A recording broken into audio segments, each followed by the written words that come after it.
Hi, welcome to Homeschool Together, and today we'll be talking about the Greetings from Somewhere series, which is written by Harper Paris and illustrated by Marcos Callo. This series is called out in the Torchlight Kindergarten Curriculum for homeschool, and we wanted to cover it so that we could give you our opinion on what we think about this book. So this is a series of books about a sibling pair, Ethan and Ella, and their mom and dad. Their mom has quite possibly the coolest job in the world in that she travels around the globe and writes for her hometown newspaper, the Brookstone Times, as a travel writer. The husband is a history professor and he homeschools the twins, so we love a book where homeschooling is featured. That's great. And as they go around the world and they go to different places, they solve different mysteries. Some of them are thefts, some of them are explorations. Their grandfather just happens to be a retired archaeologist and knows people all over the world and knows of secret ruins or historical places that they can go visit. And sometimes that's the secret that they have to figure out, or the mystery they have to solve is discovering this cool hidden gem. So it's full with cultural references, but we wanted to talk about it because this is used extensively in the curriculum. 9 books of the 10-book series are called out in the curriculum. The first book actually starts in their hometown of Brookstone, and it kind of sets up the whole story. So we really recommend that you read the first book first, but after that, the rest of the books, you could really read in any order. I mean, they might refer to, oh yeah, remember when we were at Machu Picchu, but they don't really bring anything back up into it. So you definitely can do these out of order. One thing I would say though is that the very last book reveals the mystery of the secret society, which is kind of an ongoing thread that has to do with their Grandpa Harry. We read it out of order because it does happen in Greece, and we did that kind of halfway through our around the world journey. It didn't really bother our daughter to do it midpoint, so I don't think you should really worry about it, but did want to put that out there for you if you wanted to wait and read that book very last. Now, 9 of the 10 books are called out, as I said, in the Torchlight curriculum. One book, book 7, which is the mystery of the secret bridge, I believe, is in Peru, and that one's not used in the curriculum, but we added it because we weren't just going to skip book 7. That just didn't make sense. So we did read all 10 books, and we wanted to talk with you a little bit about what we like and don't like about these books. So first of all, for a style rating, I'm going to give everything out of 5 points, as I have done in the past with our book reviews. So we're going to give this a style rating of 4. It's a pretty engaging cover. There are a lot of illustrations, as you can see throughout the book. There's an illustration basically on every spread. And so for these early learners, we're talking this kindergarten age, this is really engaging. Our daughter loved to see all of the illustrations.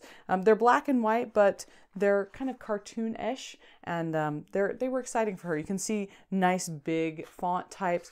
The chapters are pretty short. So from a style standpoint, this is pretty good. I think this is great. It's got a little bit of raised lettering here, and nice books. So good for style. For a child rating, I'm going to say a 3 out of 5. Our daughter did like these books. She thought that they were fun. Whenever I said, hey, we need to read another Greetings from Somewhere book, she was like, oh, okay, I like those. She didn't ask to read it. She wasn't chomping at the bit to read the next one, but she genuinely enjoyed them while we were with them.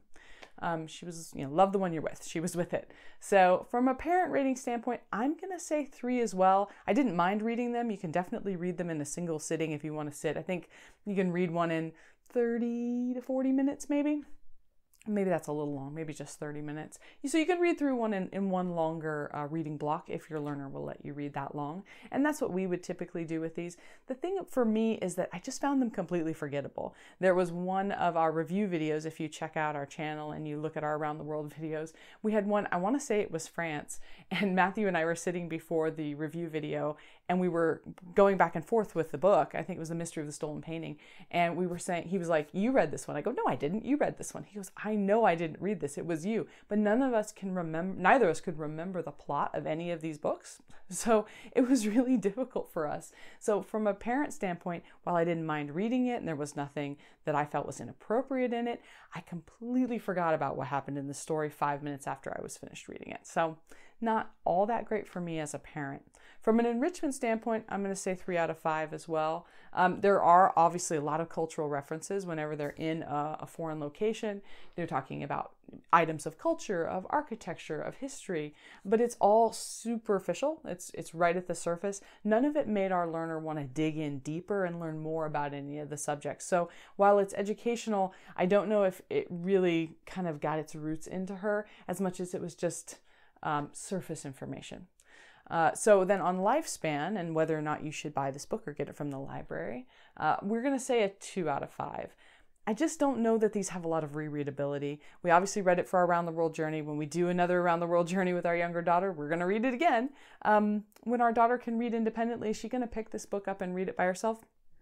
Maybe. I mean, maybe. I think that's decently possible because they are pretty short, and with the illustrations, they definitely are engaging. So I think that that's a possibility. But at $5.99 a piece and $35 for the whole set, is it $35 worth? I don't think so.